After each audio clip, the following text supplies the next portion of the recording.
पहला पॉइंट आज हम लोग देखेंगे प्रकाश। देखिए जहाँ तक कवर होगा आज हम करेंगे, बाकी है डेली बाय डेली आएंगे और हम आप लोग को बताएंगे। देखिए पहला है प्रकाश। तो प्रकाश किसे कहते हैं? तो प्रकाश एक वैसा माध्यम है जिसकी सहायता से किसी वस्तु को हम देख पाते हैं, उसे प्रकाश कहते हैं। या किसी वस्तु को देखने की अनुभूति को प्रकाश कहते हैं। कहने का अर्थ ये हुआ ना, कोई भी वस्तु को हम तभी देख पाते हैं जब उस वस्तु पे प्रकाश पड़ता है और टकराने के बाद हमारे मात्र आंख पे आती है। ठीक, अर्थात अगर उस वस्तु पे लाइट नहीं पड़े तो हम उस वस्तु को नहीं देख सकते हैं। अर्थात प्रकाश है जो किसी भी वस्तु को देखने में हमको क्या करता है, मदद करता है। ठीक, अब अगला पॉइंट है नोट प्रकाश। तो प्रकाश हमेशा सीधी रेखा में गमन करती है। अक्सर पूछा जाता है प्रकाश कैसे गमन करती है, तो हमेशा सीधी रेखा में। प्रकाश के इस गुण को ऋजु रैखिक संचरण सिद्धांत कहते हैं। प्रकाश हमेशा सीधी रेखा में चलती है, यह इसका गुण है। और इस गुण को क्या बोलते हैं? ऋजु रैखिक संचरण सिद्धांत कहते हैं। सूर्य के प्रकाश में अवरक प्रकाश, दृश्य प्रकाश और पराबैंगनी किरणें पाई जाती है। अवरक प्रकाश के द्वारा पृथ्वी का स्थल और जल गर्म हो रहता है। तो अवरक प्रकाश जो सूर्य में होता है ना, उसके द्वारा ये दोनों गर्म होता है। दृश्य प्रकाश के द्वारा हम किसी वस्तु को देखते हैं। दृश्य प्रकाश में 7 रंग होते हैं। ठीक, दृश्य प्रकाश के द्वारा हम क्या करते हैं, किसी वस्तु को देखते हैं और उसमें 7 रंग होते हैं। पराबैंगनी किरणें हानिकारक किरणें होती है। पराबैंगनी किरणें कैसी होती है? हानिकारक होती है। इन किरणों के द्वारा चर्म रोग, नेत्र रोग, कैंसर जैसी बीमारियां होती है। सूरज के प्रकाश से विटामिन डी प्राप्त होता है। देखिए विटामिन डी कहाँ से प्राप्त होता है? तो विटामिन डी सूरज के प्रकाश से प्राप्त होता है। ठीक, अब कह रहा है यहाँ पे कि प्रकाश हमें किसी वस्तु को देखने में कैसे मदद करता है। प्रकाश है जो किसी वस्तु को हमको देखने में कैसे मदद करता है। देखिए उत्तर, नेत्र के पास अपना कोई प्रकाश नहीं होता है। पहले प्रकाश किसी वस्तु पर आपतित होती है, यानी कि पड़ती है, और परावर्तन के बाद नेत्र के रेटिना पे उल्टा वास्तविक और अस्थायी प्रतिबिंब बनाता है। मस्तिष्क इन दोनों प्रतिबिंब को एक साथ करने के बाद उलट देता है, जिसके फलस्वरूप वस्तुएं अपनी वास्तविक स्थिति में चमक के साथ दिखाई पड़ती है। कहने का अर्थ है ना कि कोई भी वस्तु को हम जब देखते हैं तो उस समय क्या होता है ना, ये घटना घटित होती है। पहले प्रकाश उस वस्तु पे आता है, इस वस्तु पे पड़ने के बाद इस वस्तु से जब लाइट निकल के हमारे नेत्र पे पड़ता है तब हम उस वस्तु को देख पाते हैं। ये पूरी घटना होती है कब? जब हम किसी वस्तु को देखते हैं तब। अब प्रकाश या पूछा जाए कि हम किसी वस्तु को कैसे देख पाते हैं, तभी आपका सेम आंसर होगा। ठीक, मानव नेत्र में 2 प्रकार की कोशिकाएं पाई जाती है। देखिए ये थोड़ा सा डिटेल दे देते हैं आँख के बारे में। तो पहला क्षण होता है और दूसरा शंकु। क्षण भाग होता है, यह प्रकाश का शोषक होता है। अशंकु यह रंग का शोषक होता है। कहने का मतलब है मानव नेत्र में जो क्षण कोशिकाएं होती है ना, यह प्रकाश को सोखती है। अशंकु होता है जो क्या करता है, रंग को शोषक होता है। जिस नेत्र में, देखिए अगला पॉइंट है, जिस नेत्र में कम से कम एक रंग का शंकु कोशिकाएं नहीं पाया जाता है, जिसे वर्णांध या डाल्टनीज रोग कहते हैं। डाल्टनीज रोग क्या है? किसी एक रंग के आपके नेत्र में अगर या मेरे नेत्र में किसी भी एक प्रकार के शंकु कोशिकाएं नहीं पाया जाता है किसी व्यक्ति के नेत्र में, तो वह उस रंग को नहीं देख पाता है, पहचान नहीं पाता है, और जिसके कारण इस बीमारी का नाम वर्णांध बोलते हैं उनको, या डाल्टनीज रोग बोलते हैं। जॉन डाल्टन के नेत्र में यह बीमारी सबसे पहले देखा गया था और इन्होंने ही वर्णांध की खोज की थी, इसलिए जो डाल्टनीज रोग भी इसको कहा जाता है। ठीक, यह रोग सर्वप्रथम जॉन डाल्टन के नेत्र में देखा गया था। कौन सा रोग? वर्णांधता। ठीक, यह डाल्टनीज रोग जिसको बोलते हैं, यह सर्वप्रथम किनके नेत्र में? जॉन डाल्टन के नेत्र में देखा गया था। उन्हें लाल रंग दिखाई नहीं पड़ता था। यह अनुवांशिक बीमारी है। कैसी है? यह अनुवांशिक बीमारी है, यानी कि पिता से पुत्र में, फिर पुत्र से पुत्र में, इस प्रकार से इसका है जो लगातार है जो बढ़ते चला जाता है। तो एक पीढ़ी से जब दूसरी पीढ़ी में कोई बीमारी फैलती है तो ऐसे बीमारी को क्या बोलते हैं? बोलते हैं ऐसे बीमारी को अनुवांशिक बीमारी। ठीक, मुर्गा के नेत्र में क्षण की संख्या कम लेकिन लाल रंग की शंकु अधिक पाया जाता है, जिसके कारण सूरज की लालिमा 2 घंटे पहले दिखलाई पड़ती है। इसको 2 प्रकार से आप ऐसा भी पूछा जा सकता है, कोई पूछ सकता है आपसे कि मुर्गे के नेत्र में मुर्गा को सूर्योदय से 2 घंटा पूर्व ही क्यों उसको है जो सूर्योदय दिखलाई पड़ता है। तो मुर्गा के नेत्र में क्षण की संख्या कम होती है, लेकिन लाल रंग का शंकु अधिक पाया जाता है, जिसके कारण सूर्य की लालिमा 2 घंटे पहले दिखलाई पड़ती है। ठीक, तभी ये जो सुबह होने से पहले ही हल्का लाल जब बादल होता है, यानी कि सूर्य उगने से पहले ही उसको सूर्योदय की तरह ज्यादा लाइट मिलता है, ज्यादा लाल दिखलाई पड़ता है। इसी कारण से जो सुबह उठकर मुर्गा जो अपना वाक देना शुरू कर देता है। अगला पॉइंट कह रहा है किरण रे। रे किसे कहते हैं? प्रकाश के चलने के पथ को किरण कहते हैं, जिसका संकेत इस प्रकार है। देखिए, किरण क्या होती है? किसी भी दिशा में जाए हमेशा स्ट्रेट लाइन जाती है। ठीक, तो जो प्रकाश है जो हमेशा सीधी रेखा में चलती है, उसके पथ को ही क्या बोलते हैं? किरण बोलते हैं। अगला पॉइंट कर रहा है प्रकाश पुंज किसे कहते हैं? Beam of light. किरणों के समूह को प्रकाश पुंज कहते हैं, इसे किरण पुंज भी कहते हैं। यह 3 प्रकार के होते हैं। देखिए, प्रकाश से जो किरण निकलती है, तो एक किरण तो नहीं निकलता होगा, जैसे कोई बल्ब जल रहा है तो उससे बहुत सारी किरणें निकलती है, तो जो किरणों का जो समूह होता है ना, उसको प्रकाश पुंज कहते हैं। अब देखिए, प्रकाश पुंज है जो 3 प्रकार के होते हैं। क्यों? क्योंकि कुछ चीजें ऐसी होती है जिससे जो किरणें निकलती है तो उनके बीच की दूरी समान होता है, उसे समानांतर प्रकाश पुंज कहते हैं। तो अलग अलग प्रकार से है जो किरणें निकलती है अलग अलग ऑब्जेक्ट से, उसके अनुसार हम 3 लोग भाग में बांटते हैं प्रकाश पुंज को। पहला है क्या? समांतर प्रकाश पुंज, पैरेलल बीम ऑफ लाइट। वैसा प्रकाश पुंज जिसमें सभी किरणों के बीच की दूरी हमेशा समान होती है, उसे समांतर प्रकाश पुंज कहते हैं। आप यहाँ पे देख सकते हैं, इस किरण और इस किरण के बीच की दूरी लगभग समान है। इस किरण और इस किरण के बीच की भी दूरी क्या है? समान है। इस किरण और इस किरण के भी बीच की दूरी क्या है? समान है। तो इस प्रकार से अगर लाइट गमन कर रही है कहीं, तो आप इसको बोल सकते हैं ये क्या है? समांतर प्रकाश पुंज का उदाहरण है। ठीक, अभी सारी प्रकाश पुंज। वैसा प्रकाश पुंज जिसमें 2 या 2 से अधिक किरणें एक बिंदु पर जमा होती है, उसे भी सारी प्रकाश पुंज कहते हैं। देखिए, कोई सोर्स से जब आपको लाइट आ रहा है, ठीक, अब पूरे लाइट जोड़ होकर किसी एक बिंदु पर आ रहा है, उनसे निकलने वाला लाइट है, कहीं से आ रहा है जो लाइट, ये सभी लाइट है जो सभी किरणें क्या हो रहा है? एक बिंदु पे इकट्ठा हो रहा है, तो ऐसा अभिसारी प्रकाश पुंज कहलाता है। देखिए, इसका ईस्टमैन बॉक्स में एक आता था आग जलाने के लिए, तो उसमें हम लोग इसी का यूज करते थे। उसमें क्या होता था ना, सूर्य का जो लाइट आता था वो है जो एक बिंदु पे केंद्रित करते थे, उसके बाद है जो कागज से जल जाता था। तो वहां पे जो होता है चीजें, उसको हम लोग क्या बोलते हैं? अभिसारी प्रकाश पुंज का वहां पे उदाहरण देखने को मिलता है। चलिए, तीसरा पॉइंट है अपसारी प्रकाश पुंज। अपसारी प्रकाश पुंज वैसा प्रकाश पुंज जिसमें 2 या 2 से अधिक किरणें किसी बिंदु से निकलकर बाहर की ओर फैलती है, उसे अपसारी प्रकाश पुंज कहते हैं। यानी कि एक बिंदु से निकल के क्या हो रहा है? किरणें हैं जो बाहर की ओर फैल रही है। तो इस प्रकार से जो किरणें फैलती है ना, उसको हम अपसारी प्रकाश पुंज कहते हैं। यहाँ पे कुछ इंपॉर्टेंट पॉइंट्स है जो माध्यम से रिलेटेड होगा, उसको हम लोग देख लेंगे।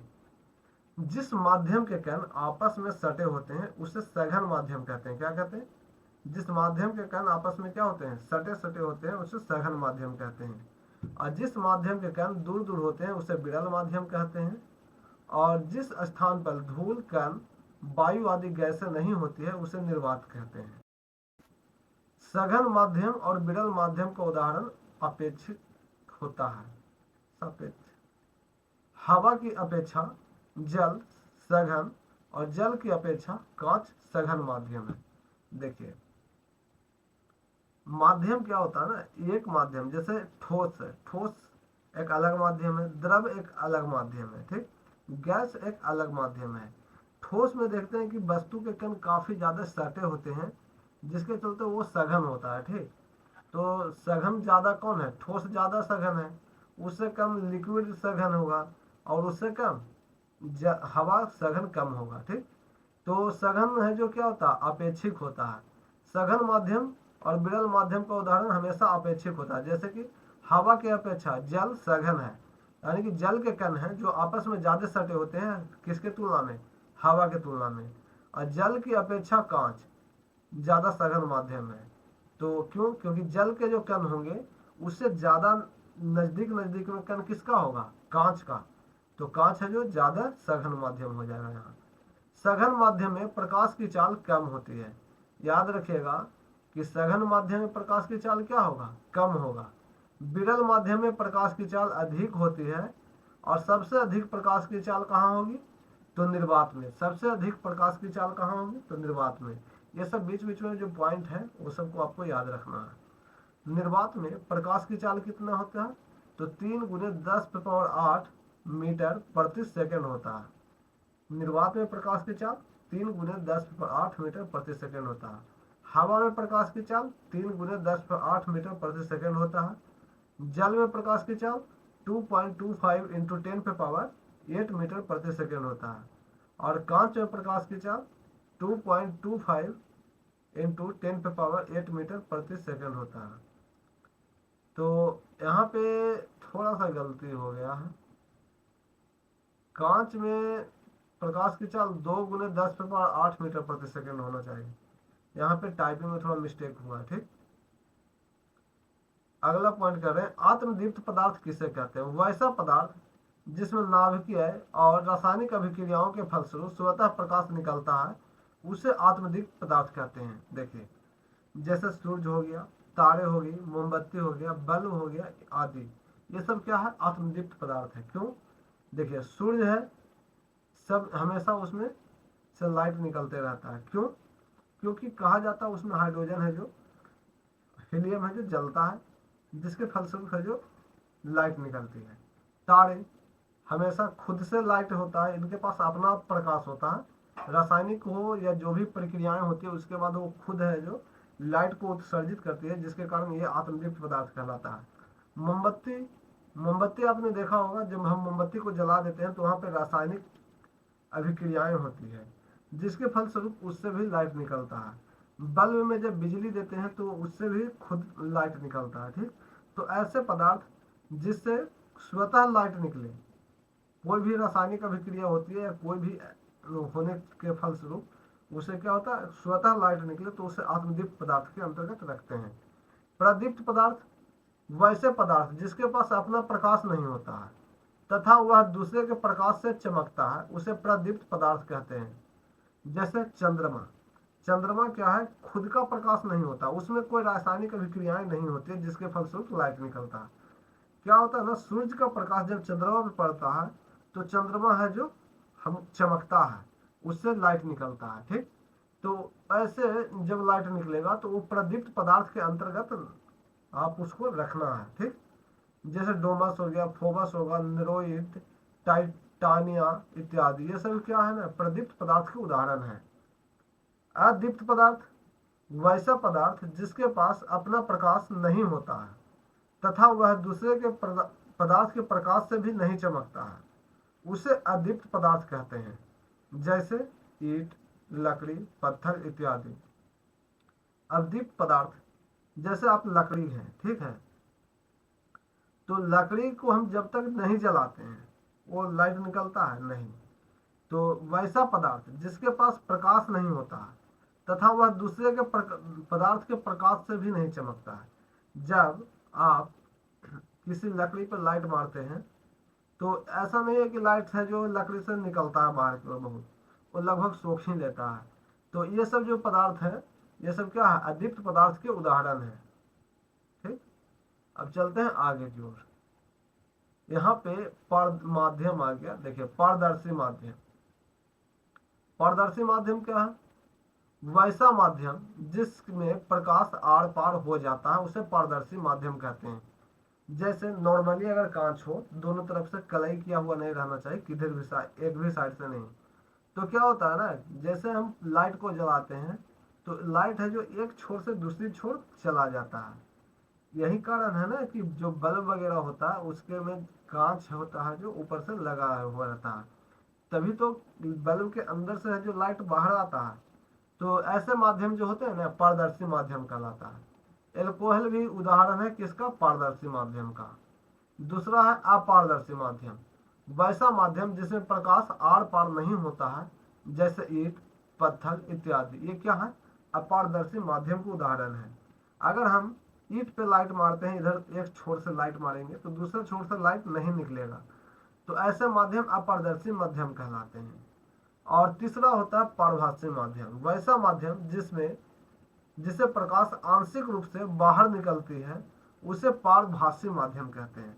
अर्थात अगर हम लाइट जलाएं और तो लाइट है जो दूसरी छोर निकले लेकिन पूर्ण रूप से न निकले, लगभग आधा निकले या 70% या 60% ही लाइट बाहर निकलता हो, तो ऐसे माध्यम को क्या बोलते हैं? पारभासी माध्यम बोलते हैं। यानी कि वैसा माध्यम जिसमें प्रकाश आंशिक रूप से बाहर निकलता है उसे पारभासी माध्यम कहते हैं, पूर्ण रूप से नहीं निकलता है। अगला पॉइंट कह रहा है प्रकाशीय माध्यम, वैसा माध्यम जिसमें प्रकाश गमन करती है उसे प्रकाशीय माध्यम कहते हैं। जिससे प्रकाश है जो गमन कर सकता है, एक जगह से दूसरी जगह जा सकता है, उसको क्या बोलते हैं? प्रकाशीय माध्यम करते हैं। देखिए प्रकाशीय माध्यम दो प्रकार के होते हैं। पहला समदैशिक माध्यम, होमोजेनियस मीडियम, जिस माध्यम में प्रकाश की चाल हमेशा समान होती है उसे समदैशिक माध्यम कहते हैं। इसे समांगी माध्यम भी कहते हैं, जैसे हवा, जल, कांच इत्यादि। देखिए हवा के देखिए हवा क्या है, लगभग यहाँ पे जिस हिसाब से इसका कण होगा उस हिसाब से कहीं और भी जाइएगा हवा में तो लगभग उसी अनुसार कण की प्रबलता होती है।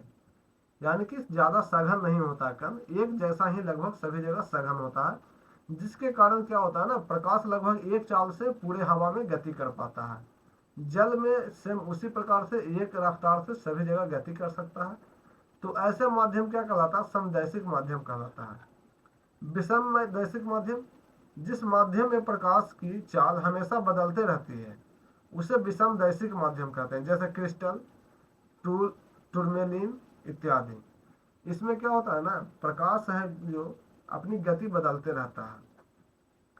जैसे क्रिस्टल हो गया, तो क्रिस्टल में क्या होता है ना, कहीं कहीं पे सघन ज्यादा हो जाता है, वहां पे कण ज्यादा सटे सटे होते हैं, तो वैसे में वहां पे प्रकाश की गति होती है जो घट जाती है। और टूरमेलिन में भी सेम वही चीज होता है। जैसे कि मान लीजिए कांच का भी बना हुआ अगर कोई वस्तु है, तो यहाँ पे है जो कांच है जो विरल माध्यम में है, एक यहाँ पे जो कांच है नॉर्मली है जो ढाला हुआ, बीच में कहीं पे आप उसको पे हिट करते हैं तो वहां पे कांच के कण है जो ज्यादा सघन हो जाते हैं, जिसके फलस्वरूप वहां पे क्या होता है, चमक थोड़ा बढ़ जाता है। क्यों? क्योंकि जब प्रकाश गति करता है ना तो वहां पे रुकावट उत्पन्न होता है। तो विषम दैशिक माध्यम के ये उदाहरण हो गए क्रिस्टल और टूरमेलिन। अब अगला पॉइंट है छाया। देखिए कोई भी वस्तु पे जब लाइट पड़ता है तो क्या बनता है? छाया बनता है, शेडो बनता है। तो शेडो क्या है? जब प्रकाश किसी अपारदर्शक वस्तु पर आपतित होती है तो इस प्रकार बने अंधेरे वाले भाग को क्या कहते हैं? छाया कहते हैं। देखिए यहाँ पे एक टॉर्च के माध्यम से हम इस ऑब्जेक्ट पे क्या मार रहे हैं? लाइट दे रहे हैं, ठीक। तो ये लाइट को क्या कर रहा है, ये जो एरिया है लाइट को गति करने से रोक रहा है, ठीक। तो इसके अपोजिट साइड में क्या बना? यहाँ पे एक काला धब्बा बना। यही जो काला धब्बा है या अंधेरा वाला भाग है, यही क्या है? शेडो है। जैसे इंसान का भी शेडो बनता है, कोई भी वस्तु है जब जिस ओर से लाइट आएगा उसके अपोजिट डायरेक्शन में क्या बनेगा? छाया बनेगा, ठीक है। चलते हैं अगला पॉइंट पे जो बहुत ही ज्यादा महत्वपूर्ण पॉइंट है एग्जाम के दृष्टिकोण से। यह प्रकाश का प्रवर्तन, रिफ्लेक्शन ऑफ लाइट किसे कहते हैं? जब प्रकाश किसी अपारदर्शक वस्तु पर आपतित होती है तो वह सतह से टकराकर उसी दिशा में लौट जाती है, या बोल सकते हैं उसी माध्यम में लौट जाती है। उसे प्रकाश का परावर्तन कहते हैं। क्या कहते हैं? प्रकाश का प्रवर्तन कहते हैं। प्रकाश का प्रवर्तन का जब भी डिफिनेशन पूछा जाए तो आपको सिंपल लिखना है, जब प्रकाश किसी अपारदर्शक वस्तु पर आपतित होती है तो वह सतह से टकराकर उसी दिशा में लौट जाती है, उसे प्रकाश का प्रवर्तन कहते हैं, ठीक है। और उसके बाद देखिए यहाँ पे ये चौला प्लेट बना दी है। अगर चौला प्लेट नहीं बना सकते तो एक लाइनिंग खींच लीजिएगा इस प्रकार से, और इस प्रकार से थोड़ा थोड़ा कलई करके मिरर के रूप में दिखा दीजिएगा। उसके बाद है जो आपको इस प्रकार से एक लाइन खींचना है और इस प्रकार से जो आपको रिफ्लेक्ट कर देना है। अब बीच में नॉर्मल जो ऐसे दिखाया गया है सेम इसी प्रकार से देना है, और यहाँ पे एंगल आई और यहाँ पे एंगल आर को डिनोट कर देना है, तो आपको यहाँ पे फुल नंबर मिलेगा। यहाँ पे देखिए हिंदी में भी लिखा हुआ है, इसको बोलते हैं आपतित किरण। ठीक, जो सोर्स से लाइट आता है तो उस किरण को क्या बोलते हैं, आपतित किरण बोलते हैं। और जब वस्तु से टकरा जाता है, यानी कि दर्पण से जब टकरा रहा है, क्या ये दर्पण का सतह है मान लीजिए, दर्पण से जब टकरा कर पुनः उसी दिशा में लौट जाता है, तो ये जो वापस लौटता हुआ जो किरण है उसको बोलते हैं परावर्तित किरण।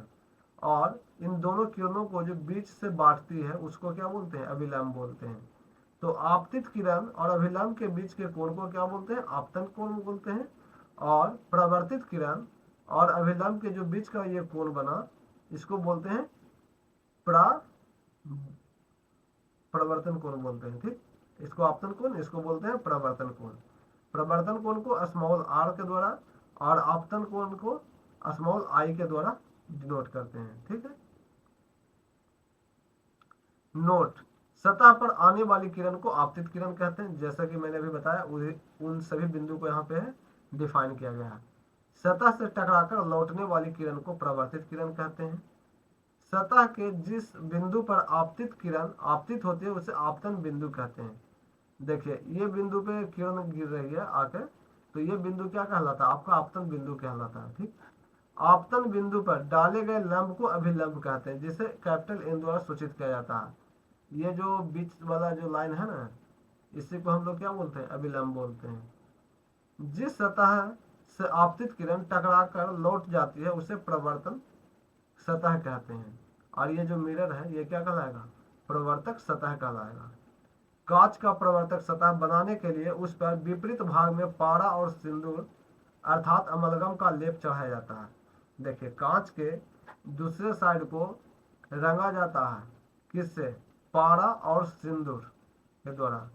तो पारा और जो सिंदूर का जो लेप होता है उसको अमलगम बोलते हैं शॉर्ट में। ठीक, तो अमलगम किसका किसका मिक्सचर होता है, पारा और सिंदूर का। आपतित किरण और अभिलंब के बीच के कोण को आपतन कोण कहते हैं, इससे स्मॉल आई के द्वारा सूचित किया जाता है। प्रवर्तित किरण और अभिलंब के बीच के कोण को प्रवर्तन कोण कहते हैं, इससे स्मॉल आर के द्वारा सूचित किया जाता है। तो उम्मीद करते हैं कि आपको समझ में आ गया होगा किसको बोलते हैं आपतन कोण, किसको बोलते हैं प्रवर्तन कोण। तो ये वाला आपतन कोण हो गया, आपको ये वाला प्रवर्तन कोण हो जाएगा। ठीक है, अगर इस चीज को आपने समझ लिया है सही से, क्योंकि ये बहुत ज़्यादा इंपॉर्टेंट है, अक्सर एग्जाम में आता है क्लास 10th में, तो ये बहुत ज़्यादा इंपॉर्टेंट था। आज यहीं पे बंद करते हैं, अगला दिन फिर से बताएंगे आगे के पॉइंट को।